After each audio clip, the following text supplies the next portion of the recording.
ভারতের প্রথম সংবাদ চ্যানেল কোনটি, কবে প্রতিষ্ঠিত হয়েছিল? আসুন সেই বিষয়ে আপনাদের বলি।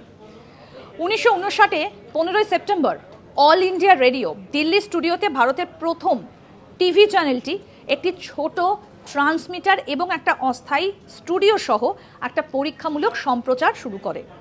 টেলিভিশনের জন্য হিন্দি দূরদর্শন ব্র্যান্ড গ্রহণ করে। সংবাদ বুলেটিন সহ ভারতের প্রথম দৈনিক 1 ঘন্টার প্রোগ্রাম ছিল।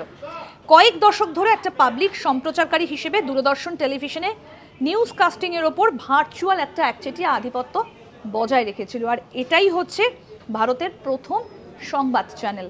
কবে থেকে শুরু করেছিল? 1959-এর 15ই সেপ্টেম্বর অল ইন্ডিয়া রেডিও দিল্লির স্টুডিওতে ভারতের প্রথম টিভি চ্যানেলের একটা ছোট ট্রান্সমিটার দিয়ে পরীক্ষামূলকভাবে সম্প্রচার শুরু করেছিল। এবং তারপর দীর্ঘদিন ধরে আমরা দূরদর্শন দেখেছি, দূরদর্শন দেখতে আমরা অভ্যস্ত, সংবাদ সেখান থেকে আমরা শুনতাম। এইভাবেই শুরু হয়েছিল সংবাদের যাত্রা। দেখতে থাকুন আজ তাক বাংলার ইউটিউব চ্যানেল, সাবস্ক্রাইব করুন।